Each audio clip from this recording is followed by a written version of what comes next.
Getting started with this, if we go to tutorial 16 inside of scenes. Alright, so we'll go to this one, which is going to be the block setup. Inside the scene tab, you'll notice you have the block shown up here. This one, what we're going to basically do, inside of the block type, there is a block object right here, game object. Go ahead and click on it, and then you'll notice a block bump. This is what we're going to just call our generic block component. And if you double click on the script, the block bump, it'll bring up again, just an empty file with the function update. So to get started with all of these, let's go ahead and just begin with our heading information here. So we'll just call this one block component. And again, if you have your basic one, you can just copy and paste it into this. Alright, so for a description, basic description for us on this one is that we want to have it's close to something like this. It's just a complete system for interactive blocks. So we'll just copy and paste that one there. Alright. And along with that, we can have some instructions. The instructions themselves will be a little bit longer once we get finished with it, just because we'll actually have several steps and things that we need to do to make sure all the things are applied to it. But for the instructions, just to get started with, we'll just say we're going to be adding this script to a game object, assigning the properties, and we'll go back and define the properties once we actually start defining the script itself. Okay, so to get started with, we're going to actually set up we're going to go ahead and set up all the variable types, enumeration types, and everything that's going to be involved with it. But then when we start in the code, we'll build up the code slowly so that we can see how we can grow it into a much larger system. So getting started with, just so we can go ahead and get all the variables defined for us for later, we'll go ahead and start off with some enumerations. Now, if you have multiple enumeration types, one of the things you may want to do is do what we're going to do, which is right here, is actually, instead of going down, we'll actually go sideways with it. The enumeration we're going to have is going to be block types, pickup types, and breakables. And this is just based on our design right here. We have block types, pickup, and breakable. We want to define each one of these inside of those. So right inside of here, we'll say the first one we'll do is going to be the block type. And each one will have a type for how the block is going to be, which means that we'll do one which is bounce. So it'll be block bounce, block coin, and block breakable, block solid, and last one, which is block question. Alright, so that gives us our basic block type. So again, if you want to add an additional block type to it, so maybe you want to do one that's a block explode, then you would just add it up to the enumeration here, and then later when we start working on our switch and case statements, you would add that case statement to it. Alright, so we've got all of our types: bounce, coin, breakable, solid, and question. This one we can just go ahead and define with some comments. We'll say it's the set of labels for blocks for the inspector. Alright. And next enumeration we're actually going to do is the double check is our pickup type. So say enum pickup type, and this one, be sure that you do pickup. It'll be a capital U. We're actually defining it that way so that it doesn't have any issues with the other pickup type from the other script. Alright, so for the pickup types, remember we have the mushroom grow, the life, and the fire flower. So let's do pickup, and we'll say mushroom grow. We'll do pickup mushroom life, and we might, we're kind of bouncing around with different names for this extra life thing. Eventually, like when we start cleaning things up, we'll want to just pick a name and be sure that we're going with it. This is one of those things, very easy just to kind of get a variation of what you're talking about versus actually getting it set for one thing.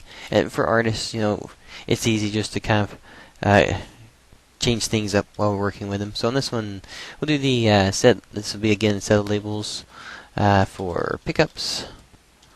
Let's see, set labels for pickups for the inspector.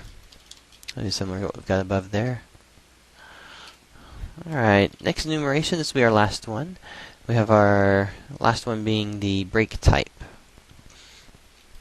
Alright, so we'll say this will be the break type right here.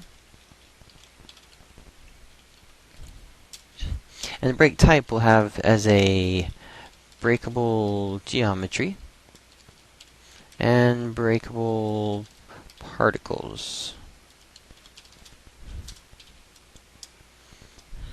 Alright, and this would be again set labels for breakables in the inspector. Alright. Should get us all of our enumeration types that we need. Let's go ahead and usually when I define a enumeration, I like to go ahead and define the state variables for them. So we'll go ahead and assign this one to it. So for instance, let me just go ahead and do these. Variable block state, the type will be the block type. That way we go ahead and get those defined. So let's see, we'll go ahead and move it over a little bit in case we have some long words. We'll do block type, and variable for another one we'll do, which we'll say is block state after. Let's go ahead and do this. This will also be another block type. Part of our blocks that we do, one of the cool things that we'll do with this is that it'll actually be able to change from one state to another, so that in that, like, you hit this a few times for a coin, but then it changes state to a breakable, and then it becomes a breakable object, and that last hit you do actually breaks the object. So we need to be able to actually switch between states, so that's why we have a block state and a block state after. For this one, let's go ahead and set up the comments on it. We'll say block states for enumeration and block after states for enumeration. Next one will be our pickup state, and this will be the pickup type. Remember the capital U on there. Alright, and we have our pickup states for the enumeration here. Other one will be the break state. So we'll say break state right here. And we'll use the break type. And this will be the breakable state for the enumeration. Let's say we'll do breakable state here. Alright. So we have our blocks, we have our enumerations defined in here that we can call up and use now inside the code. Along with that one, we'll go ahead and do a coin amount. So for instance, for the block, we need to actually have the ability to store the amount for that we want to use for a coin. So for instance, when we call up our block coin, we can actually have a number set in the inspector for us. For this one, we'll just keep this to an integer type, and then we'll set it to, oops, let's see, we'll set this to 3. And this could be 1 to start with as default. We can set it to whatever we'd like. Whatever you feel like is going to be the most used when we get when you're actually creating and dropping those in. So this would be how many coins in a block. And just as a side note, usually I just want to remind myself is that this is if a block coin state is selected. That's the only way that you'll be using it. Alright. So the next one that we've got is going to be the block question. This one will just come down later, is that we can either use a we can actually just use a scroll speed. We're going to use a scroll speed to move the question box texture. However, you could also just make a shader that is a little bit more directed towards the way it moves and pans across the UVs on it. So for this one, we're going to do just a block question. And the block question we'll call scroll speed. Alright, and we'll do a float value for it.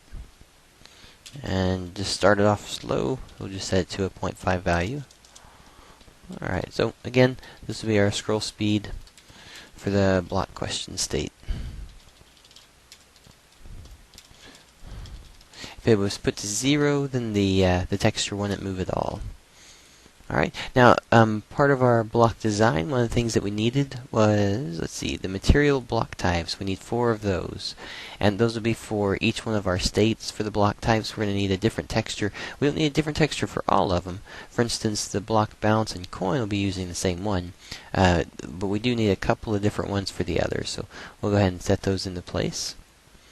So in here, let's just go ahead and call up a material type for it. So we'll just call it this and say, we'll make a variable called material block, and we'll just say 1, and its type is going to be material. Alright, and we could actually define very specific with the name and actually say like this is the regular brick block, and we have a solid block. We could do that as well. We'll start off with just generic though. And for this one, let's say it's going to be the regular brick block. Alright, and let's go ahead and just make a copy of those 4 times. And let's see, we'll do this one.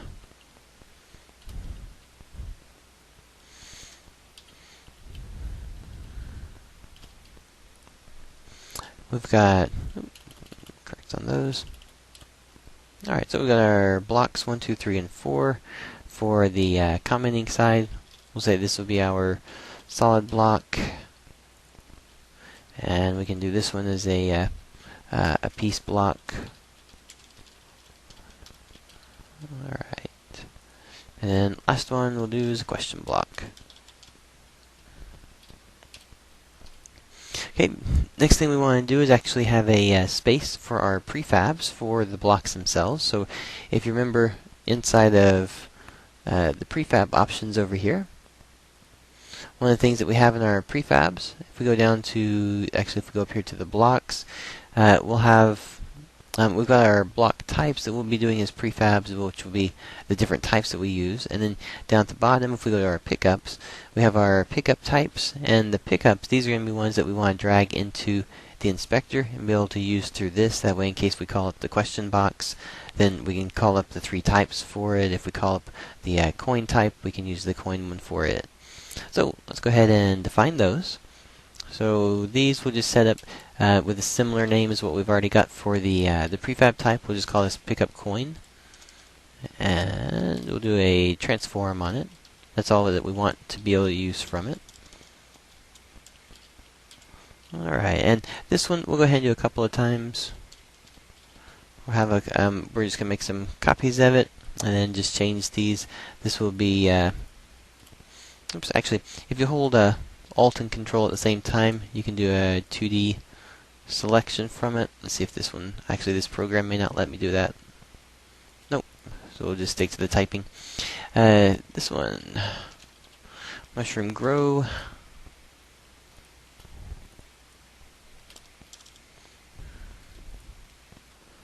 We'll have the mushroom life that we were using.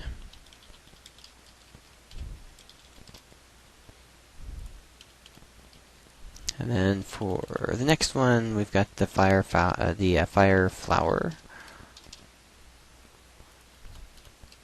Alright, and then we've got our breakable geometry type and particles. So for this won't be pickup coin. We'll just call this one our breakable, and break a BLE, breakable geometry. And breakable particles. Alright, and we want transforms from all of them, so we'll just put them all into a group here. The comments on the side, let's go ahead and comment these. We're going to take this as the prefab coin. Then we'll do a prefab mushroom grow, and prefab the prefab mushroom life. And this will be for the fire flower. And the prefab for the breakables. So we'll say prefab for breakables is geometry. For breakables as particles. So this one, you know, it's a simple addition. It's just adding, rather than having geometry, changing it to particles. This is one of those elements where if you know ahead of time that maybe you're going to port to a different platform. Maybe you're going to do one on the web build, but then you're going to do an iPhone one, and it would be cheaper to do a little particle sprite rather than actual geometry. Then certainly this would make a great option for you, just to be able to choose the different one for the different platform. Alright, so we've got the transform types all defined. Let's go ahead and finish off with our sounds. So we'll say the sound is going to be sound bump. This will be when the player actually hits his head on the top of it. So we'll need an audio clip from it. So we'll just have this one as the audio file for the bump sound. And we'll need one for the pickup, because when we create it from the question block, we'll be able to actually do a pickup from it. So we'll have our sound pickup. Again, audio clip. And from here we'll do the audio file for pickup sound. And this is going to be a generic one, so it's not going to be one for individuals, but it's just going to be generic for all of them.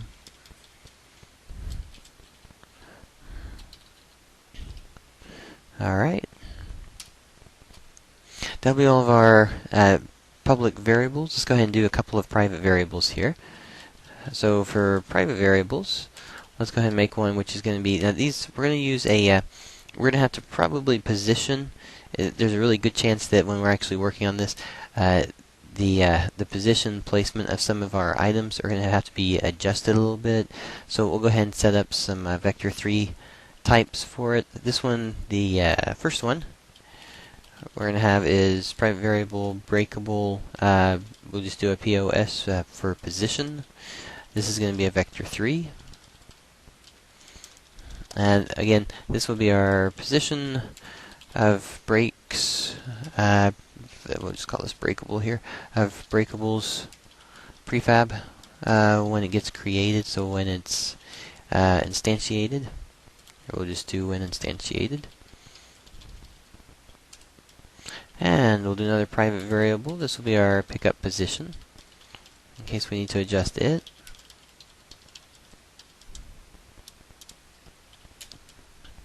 And for this one, we'll do the position of the pickup prefab.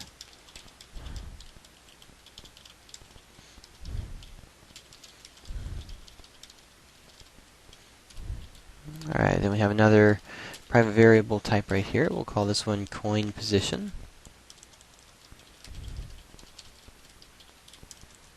And the coin position, this is going to be allowing us to adjust that when we hit it on the head and the coin comes up from there, we'll be able to adjust where it actually gets created. Alright, so we'll have this one, position of coin, prefab when instantiated. Alright, so we need a few other private variables here. We'll go ahead and do a block animation one.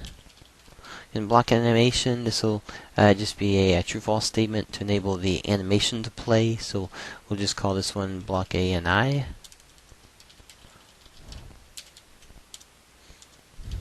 And we'll set it to false to start with. So we'll say enable block animation. And again, the animation's already been created, so we're just going to be calling it up directly from the file we've already made. And the other type we can use is going to be a coin move. Remember, when the coin gets hit, it's going to have to be able to move upwards, so we'll have a true-false statement on this one as well, just to turn it on and off. And we'll start with false on this one. This will enable a coin moving up. And our last private variable that we're going to do. Notice we've got a lot of variables right here that we're actually using. This is going to be quite a bit of a large setup for this component. There's a lot of parts and pieces that are going to be required to make all the different states happen. The last one on this one, we'll say, is just going to be a block coin amount reset. That way, when we get to the end of our coin amount, we can actually reset to that number again, or we can call up a different one, just depending on when we move to that next, the block after state. So for this one, we'll call this one the block coin amount reset.